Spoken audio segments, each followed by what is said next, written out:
our next speaker is also on screen and joining us from the US, and super excited to have Mr. David Severson with us. David is a general surgery resident at Duke University School of Medicine, and he's aspiring to be a thoracic surgeon scientist. He earned his MD from Harvard Medical School and a DPhil in computational genomics from University of Oxford. His research largely focuses on cancer transcriptomics, and thoracic oncology, with significant contributions to the study of malignant pleural mesothelioma. So I hope I pronounced all of those right. So it's a mouthful, but thank you so much again, David, for joining us. And yeah, the floor is yours. Great. Thanks for having me. First, can you hear me? Yeah, we can hear you. Okay, perfect. And is my screen showing? Yes. Okay, perfect. I'm David, as she mentioned, and I guess I'm probably at a little bit earlier stage in my career, mostly because it's such a long training pathway. I've kind of turned it into 2 decades of training, and so I'm going to talk about sort of an early career perspective on the path towards becoming a physician scientist. Let's see. Can I click on my own slide? Yes, perfect. So just a little bit of a roadmap for the next 10 to 15 minutes here. First, I'm going to discuss a little bit of my sort of non-traditional career path, I think by any country's typical pathway for producing a physician scientist. And then I'm going to give a little bit of an introduction to the work that I've been doing since medical school and continue to do on mesothelioma. So you pronounced it perfectly correctly. And then also give just a couple of key takeaways from sort of this unconventional path. And so this is a ChatGPT generated diagram of sort of my career path based on my my LinkedIn prompt plus a few guiding points. And as you can see, it's a little bit tortuous. In the United States, before med school, we always do 4 years of bachelor's. And then traditionally, you would go to med school, more on that later, and then go on to residency. But I actually went ahead and did my PhD after med school. After undergraduate, and then went to med school and then started my training as a surgeon. And I've taken additional time for research. And one of the things I wanted to highlight is, it's not, I really love science and have really enjoyed the pauses. The green triangles here basically show additional time that you wouldn't be taking if you're trying to just be a physician. And I think it's probably certainly more research training than you need, where I've got 4 years for the PhD and additional years I transitioned to med school. I took another year doing med school, and then now I'm doing 3 years during residency. And there's a variety of reasons that both professional, but also the path to being a physician or even, the scientist career path is long.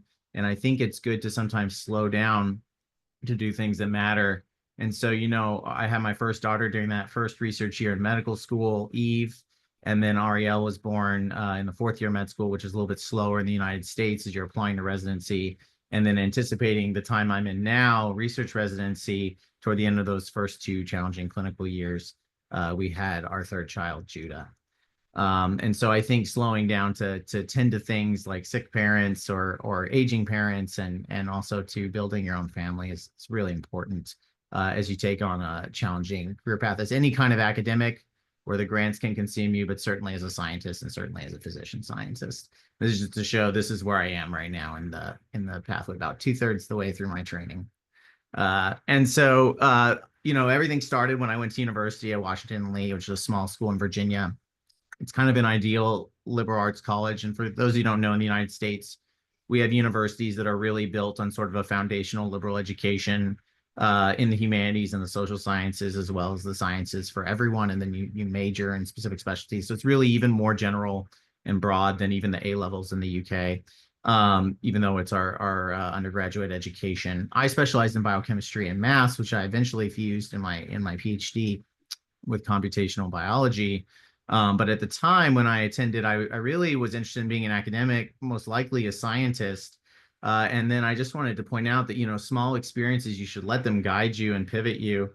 There was an opportunity at WNL to do a study abroad at St. Andrews, which I did for both scientists and pre-medical students to take their organic chemistry core course along with other courses. And the pre-medical students had to take a course with Dr. David Sinclair on anatomy and physiology to sort of get a taster for the diagnostic process. And it was optional for those of us that wanted to be a scientist. And I took that course and unfortunately caught the bug, which has caused me to go on this 2-decade journey of becoming a physician scientist. And so when I realized that potentially the profession of medicine is something I was interested in coupling with my desire to be a scientist, I had to figure this out, because what is a physician scientist? And understandably, there's both physicians and scientists who express a lot of skepticism about this, because that being a scientist is a full-time job, being a doctor is a full-time job. So how can you do 2 full-time jobs? And the answer is you really can't. The hyphen is key. You are not a scientist and a doctor. You are a doctor scientist. So as you're practicing medicine, you are in fact thinking scientifically and framing questions in your mind in the clinic. And then as you go back to the bench, you really shouldn't be asking the same fundamental questions the basic scientist is able to ask. You should really be leveraging your competitive advantage as a physician scientist to grab onto questions that are very meaningful, that can be very basic, but have a clear perspective that only you gain by being in the clinic. And this is a great book that I read as I sort of started on this journey. It's certainly American-centric in its focus, but it grabs onto sort of the landscape of the NIH funding and the number of people pursuing this and the justification for why we need doctors asking scientific questions. And so these are just a couple of the pathways in the United States. I think in the United Kingdom, the pathway looks the most like the traditional pathway, where you go ahead and get your medical school and a good chunk of your training done. And then in the middle, toward the end of your training, you can go ahead and get a PhD or pursue research, and then start tracking towards being a funded faculty as even a straight MD or the equivalent in the United Kingdom. This is an integrated pathway that exists in the United States. It probably looks a little bit more like the average surgeon scientist, where you do a little research in med school, you take a little time out in residency, which I'm in now, and then you go on to be a physician scientist. This is probably the most funded pathway in the United States. It's variable results because you get a free MD, but inevitably a decent proportion, about 50% of these people go into private practice because the research training is so early, but it's also more comprehensive. You get a full-blown research education with a PhD. And so I, of course, did this all wrong and did the PhD first, which meant I paid for med school, but also got a really solid ground of training. And so, I was on this journey to be a physician scientist, prepared to do a couple of research years at sort of a more high-powered R01 institution, not a liberal arts one, before applying MD PhD. And I was lucky enough to get a Clarendon scholarship to go ahead and do the DPhil. And I said, maybe being a scientist is what I really want. Why don't I continue to reevaluate that and just go to Oxford? And I'm so glad I did. It was definitely some of the most formative years of my life, being in Oxford and being in the MCR and getting both the research education and out of research education that I got. I worked with Dr. Shin Liu and Dr. Benjamin Schuster-Bachler.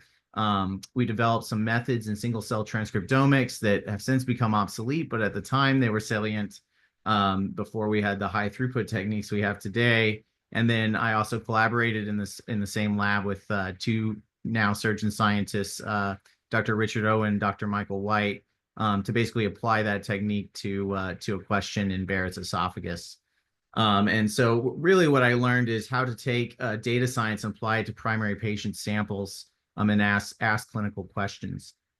But also, of course, being in Oxford, you get education outside of your department. Certainly in rowing, which if any of you have touched in the subject, it seems to consume your social circle when you enjoy rowing. But also the middle common room, which I think is a really special place, where you are essentially, especially as an American who, even before the change in the political landscape of today, that's quite unfortunate. But even before that, as an American, you're just geographically isolated and surrounded by Americans. And then you come to this place with all these aspiring scholars, which is the position you all are in now. And everyone is from all over the world, and they're all experts in all sorts of different fields. And you have discussions of politics, philosophy, science, history, and it's just absolutely amazing. And I hope that you all engage and treasure that time. outside of the lab or outside of the library and in the MCR. So I got to the end of that period and realized that I definitely wanted to pursue career in medicine. Did some volunteering at the hospital in Oxford. And so I was fortunate enough because Clarendon took a chance on me. That probably is what convinced Harvard to take a chance on me. And there's a program there, the Health Science Technology Program, which is specifically geared for producing physician scientists, which allowed me to take that extra research out.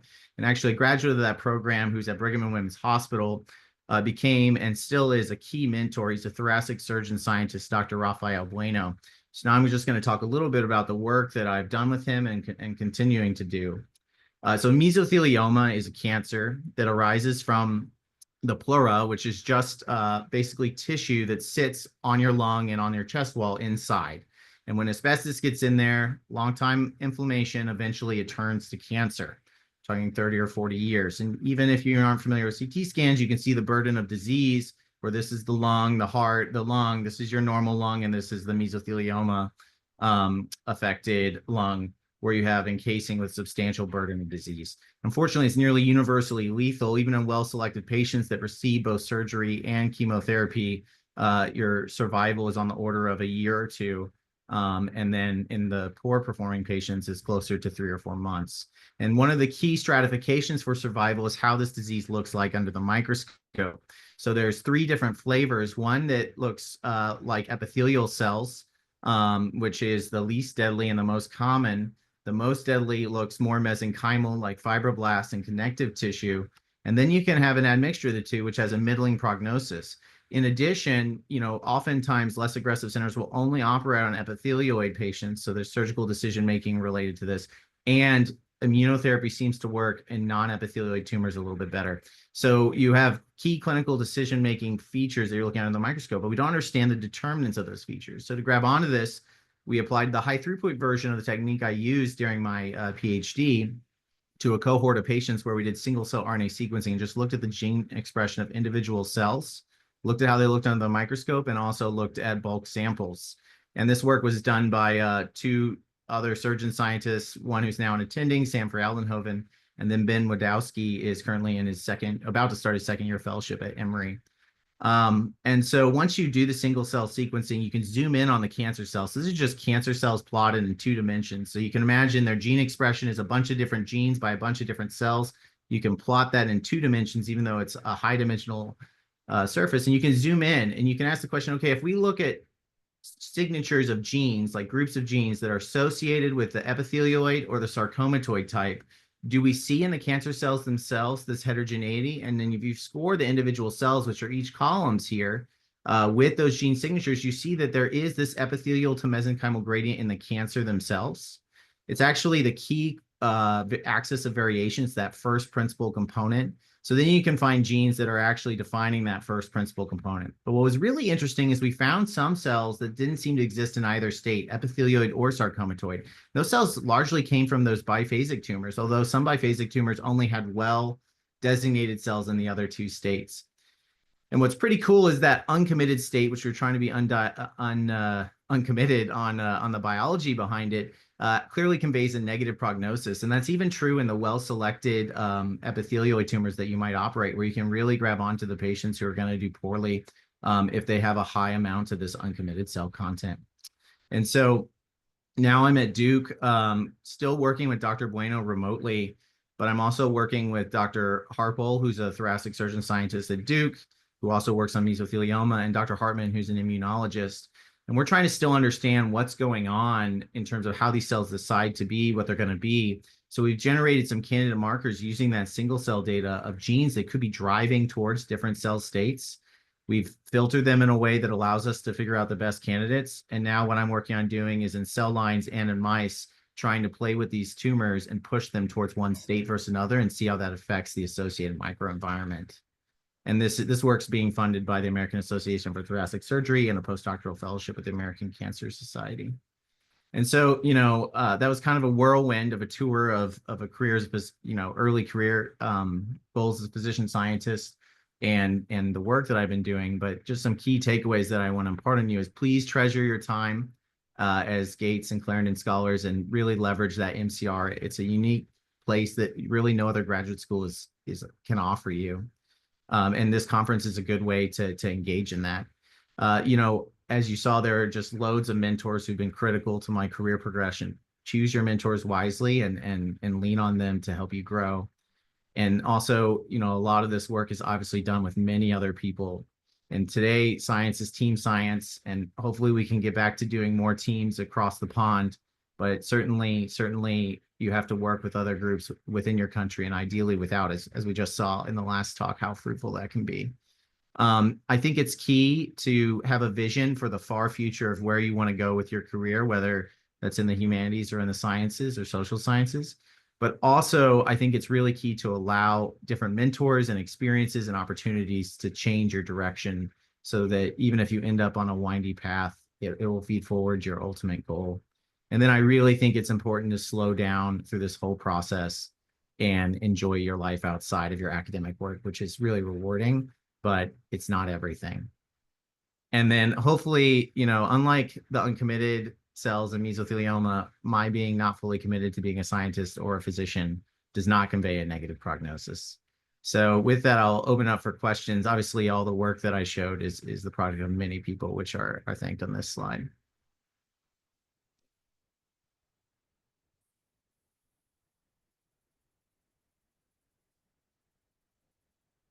Thanks so much, David. That was a very wholesome presentation, and thanks for also sharing bits of your personal life and how you managed that along with a very fantastic career so far.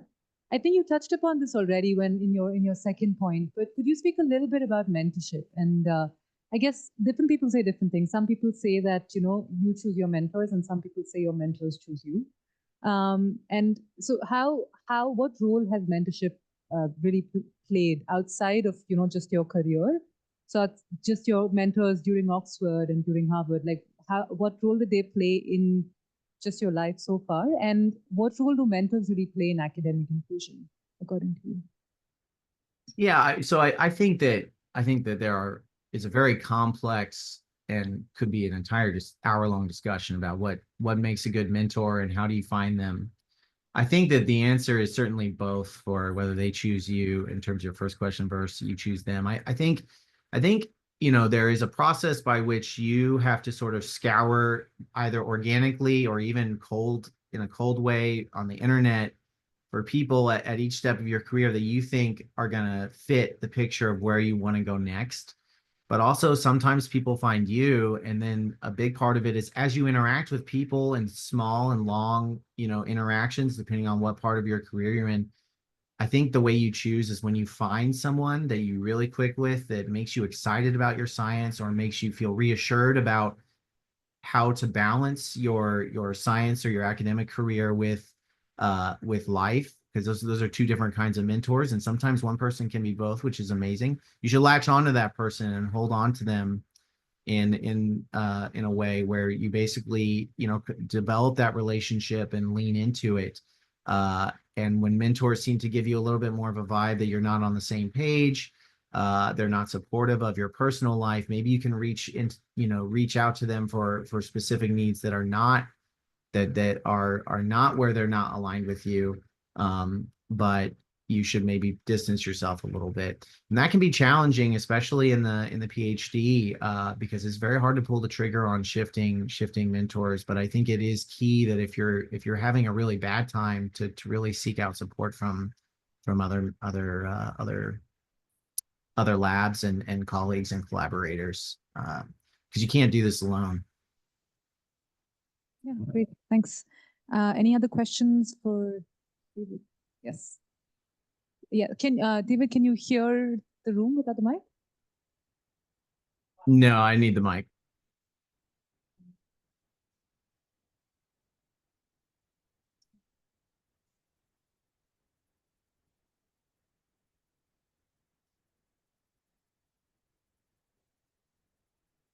Hi, David. Can you hear me now? I can. Yes. Yeah, thank you for sharing your fascinating story about your career pathway. So my question is, for physicians who want to do more research, have several common types of choices. For example, firstly, they can do lab-based research, and secondly, they may do some data science research like bioinformatics. And thirdly, some will choose to do population-based studies like epidemiology. And last but not least, some may choose to focus more on randomized trials. So for junior doctors who want to do more research, do you have any advice on how to choose between like which types of research to focus on in the career pathway? Thank you. Yeah, that's a great question. There's the whole spectrum from basic to clinical, and some people make a career out of spanning that spectrum, and some people sort of specialize in one place or another. I think it's probably, first of all, figure out what really excites you, because you're going to do well if you're excited. If clinical trials bore you and you love, helping sculpting decision making and writing projects for the wet lab, basic questions that are clinically relevant, that's probably the space you should try to live in. You should try to build your own lab. But I think, so I think choosing one area to sort of set your sights on that really excites you, or two, is probably the way forward. But I also think my advice still stands, that as you have that vision, as your scientific questions and your mentors take you for the ride and your training takes you for the ride, if you're getting excited about and doing work that's somewhere else on the clinical spectrum, the clinical translational spectrum, I think you should lean into that and not say, no, I'm a trialist. I don't touch that basic stuff. I think that if the questions and the disease you're addressing start to bring you back to the bench and you're excited about that, you should heed that call. And I also think that over the course of your career, not all at once, it's probably wise to sort of build at least the ability to discuss and collaborate with everyone along the end of the spectrum, because that's how you're going to be able to really move into more leadership positions, and also where you can sort of direct and have an impact on big picture concepts, but also how you can really sort of move from the bench to the bedside and back and change the way we practice disease, is to be literate across the translational spectrum. But I would initially focus on the aspect of it most excites you. Thank you. Hi, I have a question. I'm Fauzia. I'm a medic and currently doing my DPhil. I was very interesting and inspiring to look into your journey, but it also looked very like a long path and a difficult one as well. So my question is, I'm interested in how medical curriculum around the world works and how much opportunities are there for the med students to learn about research or to consider a career in research. Because from my experience, most of the time the med schools doesn't really teach you much about like research or like pursue you towards that direction. So what is your experience? Do you think that the current med school training structure in the US or in the UK support the development of physician scientists? Or based on your answer or from your experience, what should change like to support the development of physician scientists? Because I think there should be more people interested in that. And if it's early on, like many, including my country or in the UK, it starts from undergrad, like med school training. So is there anything that should change within that structure? Yeah, I don't think there's a right answer here. I obviously took a roundabout path where I started with the research, and a lot of people who do that end up leaving it when they move into being a physician. So Duke is really interesting as an example case of a med school that certainly is extremely supportive of research. They really truncate their preclinical time. They get them on the wards in the first year of medical school. Yeah, and remember, being second year, they've already done 4 years of foundational training in basic sciences with liberal arts education here. So they've already done the first couple of years of the UK, and then that first year of really anatomy, physiology, and pathophysiology. But still, for the US, traditionally, it was 2.5 years of sort of the book learning before you go on. And then what they do after they go on the wards and sort of are able to maybe pinpoint what kind of special they want to do is they have a full year of research. And so that's great because it means all the medical students get exposure to research. And I think you may catch a few people who wouldn't have, especially people from less advantaged backgrounds and underrepresented minorities where they don't have family members or they don't come from a school culture where there's sort of this concept of being, they barely got onto the train of being a doctor, and they would be a brilliant physician scientist, but they just don't come from a background where that's even a thing that they could have envisioned. Yeah. The flip side is you have a lot of medical students from any backgrounds, but also from like wealthy backgrounds, who basically are doing their research to tick off an application point, and it shows like that they're just not invested, they're not excited.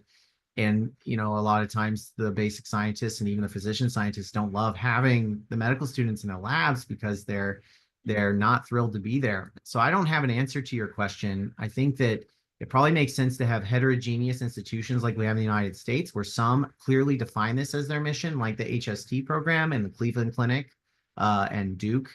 But I think that it also makes sense to have, you know, institutions where you're basically training people to be physicians, because you need a lot of physicians too, more than you need physician scientists in terms of absolute number. Both are critical to advancing sort of the human race's ability to sort of combat disease. So I don't know if that answers your question, but those are my thoughts. Thank you very much.